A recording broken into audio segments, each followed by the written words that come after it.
Selamat pagi anak ibu. Ibu tetap berharap kalian dalam keadaan sehat, kalian tetap semangat mengikuti pembelajaran dari rumah.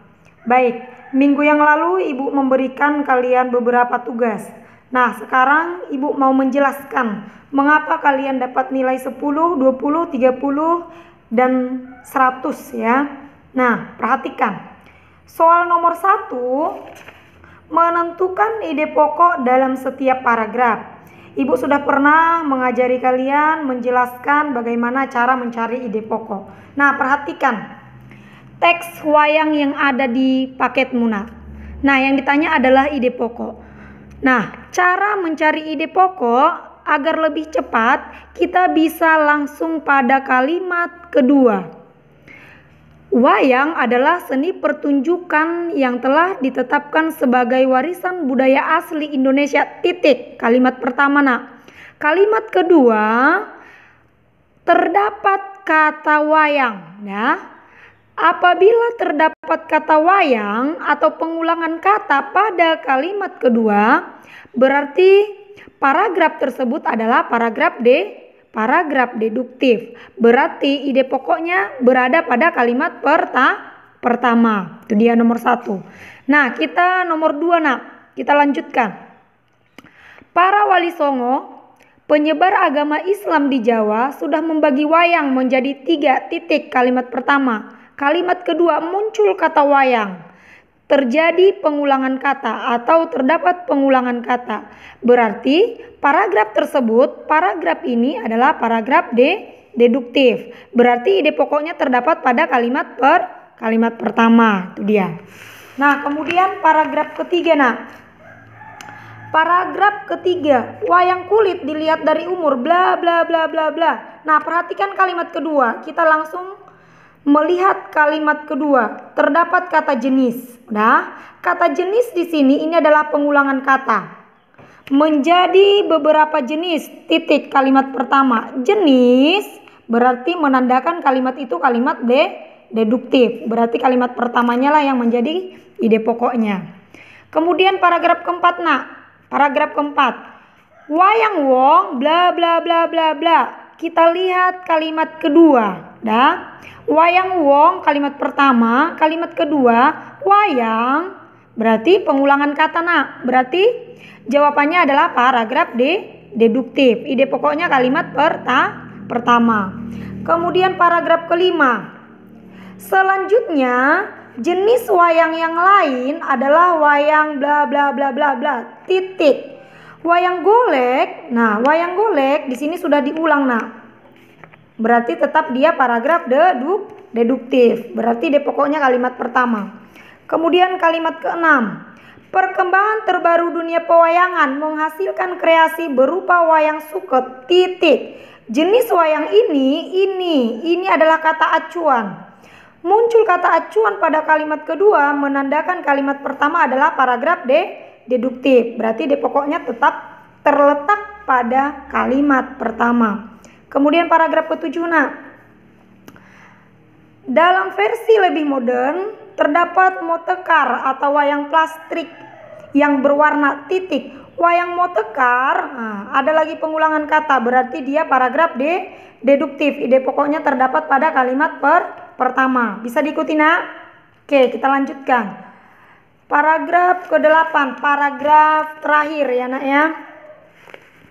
Nah, semua jenis wayang di atas merupakan wujud ekspresi kebudayaan yang dapat dimanfaatkan dalam berbagai kehidupan. Bla bla bla bla. Wayang, muncul kata wayang pada kalimat, berarti menandakan kalimat tersebut, paragraf tersebut adalah paragraf deduktif. Berarti ide pokoknya tetap berada pada kalimat pertama. Nah, ketika ibu koreksi jawaban kalian, ada jumlah paragrafnya 6, ada jumlah paragrafnya 9, 10. Nah, kalau sudah SMA, kalau ditanya jumlah paragraf seharusnya sudah tahu ya. Karena paragraf itu, satu paragraf dia menjorok ke dalam. Ini dia. 1, 2, ini dia. Dia menjorok ke dalam 1, 2, 3, 4, 5, 6, 7. Dan yang terakhir, ini dia, 8. Dia menjorok ke dalam, nak. Begitulah cara mengetahui berapa jumlah paragraf di dalam suatu teks. Bisa ya, nak ya, nomor 1? Oke, kita lanjutkan nomor 2. Soal nomor 2, menentukan fakta atau opini, ya kan? Nomor 2. Tentukan fakta atau opini pada kalimat di bawah ini. A. Bali merupakan objek wisata yang terdapat di Indonesia. Nah, fakta itu adalah sesuatu yang benar-benar terjadi atau yang sudah terjadi, kemudian sesuatu yang memang benar begitu adanya. Ada datanya, nak. Dah. Bali merupakan objek wisata yang terdapat di Indonesia. Memang benar, Bali adalah objek wisata yang terdapat di Indonesia. Berarti itu adalah fakta. Karena kebenarannya tidak diragukan. Kemudian B. Pemerintah harus. Nah, di sini muncul kata harus, nak. Kata harus itu adalah ciri dari opini. Opini adalah sesuatu yang belum terjadi. Nah, harus ini kan belum terjadi ini, nak. Kemudian satu lagi, harus itu adalah saran. Menurut seseorang, saran. Kalau dia saran, berarti itu adalah jenis opini. Berarti yang bagian B itu adalah opini. Karena ditandai dengan kata harus. Pendapat. Kemudian yang bagian C. Pembelajaran daring. Saya harus belajar keras. Sudah terjawab, nak. Harus. Opini. Harus itu adalah saran atau pendapat. Berarti dia adalah opini. Kemudian yang berikutnya, pembelajaran daring akan menyebabkan darting atau darah tinggi. Di sini ada kata akan. Nah, akan itu adalah sesuatu yang masih akan terjadi. Akan belum terjadi. Sifatnya masa akan datang. Berarti dia juga adalah opini. Jadi gampang ya, nak, untuk mengenali fakta atau opini. Oke, nomor 3. Tentukan kelas kata pada kata di bawah ini. Nah, kelas kata berarti jenis katanya. Ada yang mengerjakannya meninju. Meninju adalah sesuatu yang memberikan pukulan. Bukan itu yang ditanya, nah. Yang ditanya adalah jenis kata ini. Kata apa dia? Kata kerja, kata benda, atau kata yang lain. Itu yang ditanya. Makanya dipahami soalnya baik-baik. Nah, meninju.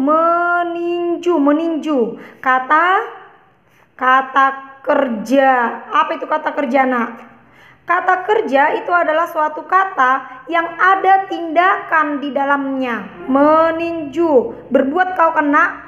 Iya kan? Berbuat kita di sini kan meninju. Berarti kata kerja. Pergi, berbuat kita di sini, nak. Berarti kata kerja.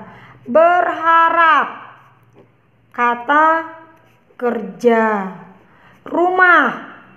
Rumah itu adalah benda, berarti kata benda. Karena kata benda itu adalah kata yang dibendakan. Sepatu, kata benda. Sepatu itu adalah benda, kata benda. Itu dia. Nah, ibu kasih tahu, nak, cara mengenali yang mana dia kata kerja, yang mana dia kata benda. Dah. Kalau dia kata kerja, nak, kata kerja. Apabila dia kata kerja itu biasanya berawalan me, berawalan ber, berawalan ter, dan berawalan di. Ini dia kata ciri-ciri kata kerja. Itu dia. Nah, sekarang ciri-ciri kata benda. Kata benda, ciri-cirinya ya, nak ya. Dia biasanya berawalan Kata benda biasanya berawalan pe, berawalan pean, berawalan ke, dan berawalan kean. Itu dia. Bisa? Bisa ya nak ya? Meninju berawalan me, berarti dia kata benda. Berharap berawalan berarti dia kata kerja. Itu dia. Misalnya rumah mendapat imbuhan pe dan an, perumahan. Pean itu adalah ciri-ciri kata benda. Pe ditambah rumah mendapat akhiran an menjadi perumahan. Berarti dia menjadi kata benda, perumahan. Oke, next nomor 4 ya. Yang ditanya di situ adalah frasa. Kemarin sudah Ibu jelaskan juga apa itu frasa. Kelompok kata ya nak ya, yang menduduki satu fungsi di dalam kalimat. Nah, untuk menentukan jenis kata, jenis frasa di dalam kalimat, berarti kita cari dulu intinya nak. Sedang belajar, saya sedang belajar, saya sedang atau saya belajar. Saya belajar berarti ini intinya nak. Belajar kata apa nak? Kata kerja. Berarti jenis frasanya frasa verba atau frasa kata kerja. Rumah sakit, saya pergi ke rumah sakit, saya pergi ke rumah atau saya pergi ke sakit. Rumah ya nak ya. Berarti intinya adalah rumah. Rumah kata apa nak? Kata benda. Berarti frasa verba atau frasa kata rumah itu adalah nomina. Berarti frasa nomina. Sekarang buku baru. Saya memiliki buku atau saya memiliki baru nak? Saya memiliki buku. Ini intinya. Buku kata apa? Kata benda. Berarti frasa benda atau frasa nomina. Akan datang. Saya akan atau saya datang. Saya datang. Ini intinya. Datang kata apa? Kata kerja. Berarti frasa verba atau frasa kata kerja. Nah, yang terakhir nak, nomor 5. Menentukan simpleks atau kompleks. Kemarin Ibu jelaskan, simpleks itu adalah kalimat yang hanya memiliki satu kejadian atau satu peristiwa dan memiliki satu verba utama atau predikatnya hanya satu nak. Ya, kita periksa. Kami mengerjakan tugas dari rumah. Berapa peristiwanya nak? Kami mengerjakan tugas dari rumah. Satu peristiwanya. Siapa yang mengerjakan tugas? Kami, subjek. Kami ngapain? Predikat. Mengerjakan apa?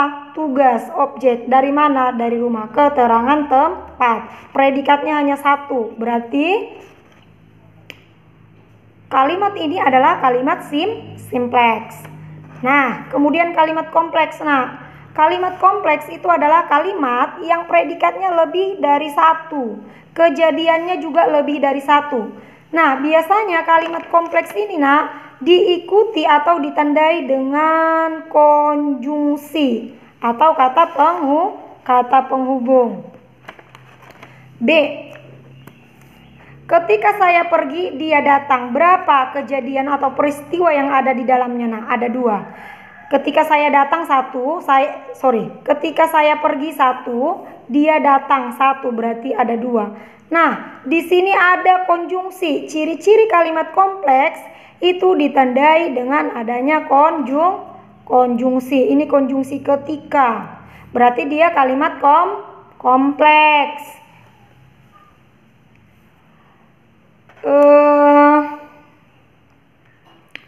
Siapa yang datang? Dia, subjek.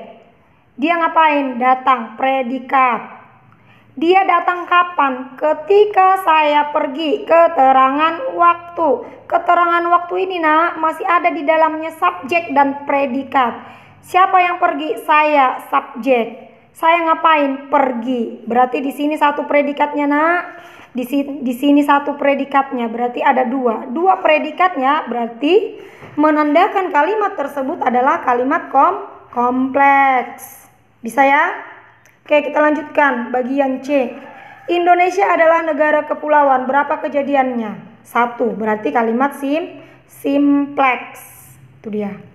Saya belajar keras agar mendapat juara. Agar, nah ini adalah konjungsi. Muncul konjungsi di dalam kalimat berarti menandakan kalimat tersebut adalah kalimat kompleks. Bisa? Berapa kejadiannya, Nak? Saya belajar keras 1. Yang kedua, mendapat juara 1. Berarti ada 2 kejadiannya. Tetap menandakan kalimat tersebut adalah kalimat kompleks. Bisa ya, Nak ya? Nah, itulah jawaban dari soal-soal yang Ibu berikan. Jadi kalau ada bertanya, Bu, mengapa nilai saya begini? Mengapa nilai saya 30, 20 atau seterusnya? Bisa dijawab ya, Nak ya. Di rumah kembali diulang apa yang Ibu jelaskan agar apa? Agar kita bisa mengerti permintaan dari soal-soal yang dimunculkan kepada kita ya, Nak ya. Nah, sekarang coba perhatikan paket kalian halaman 36, Nak. Udah? Halaman 36 yang dia tugas 2. Udah? Nah, di situ ada kata berimbuhan, jenis kata, imbuhan, dan kata dasar. Ibu jelaskan, Nak. Karena sebentar lagi tugas kalian menjawab soal yang ada di halaman 36, 37. Ya, gampang ini, Nak. Coba perhatikan, Ibu kasih satu contoh. Menguasai, jenisnya, jenis kata menguasai itu adalah kata apa, Nak? Berawalan me, apa tadi, Nak? Berawalan me itu adalah ciri-ciri kata kerja. Berarti di sini jenis katanya adalah kata kerja.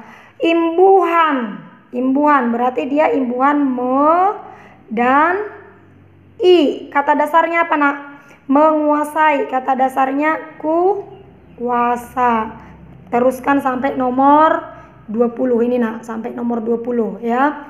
Kemudian tugasmu yang kedua. Tugasmu yang kedua itu adalah tugas ketiga. Dah, perhatikan kata dasar. Misalnya hasil. Hasil itu adalah jenis apa? Hasil. Jenis nomina. Jenis katanya adalah nomina. Nah, hasil, kata dasar hasil dirubah menjadi perba atau kata kerja. Apa tadi ciri-ciri kata kerja? Mendapat imbuhan me. Berarti menghasilkan. Itu dia. Boleh juga dia mendapat imbuhan berna. Berarti berhasil. Kemudian dirubah menjadi nomina. Tadi nomina ciri-cirinya berawalan ke. Berarti dia bisa keberhasilan. Bisa, Nak? Bisa tugasnya sampai nomor 15. Ini dia sampai nomor 15. Contoh yang berikutnya Ibu buat. Misalnya bangun. Jenisnya kata kerja atau verba. Kemudian kata bangun dirubah menjadi perba. Berarti membangun, ya kan? Membangun, terbangun. Dirubah menjadi nomina, kata benda, bangunan, dan seterusnya. Bisa, Nak? Nah, tugasnya dikumpul hari Rabu. Tugasnya dikumpul hari Rabu. Bisa, Nak? Oke, selamat pagi.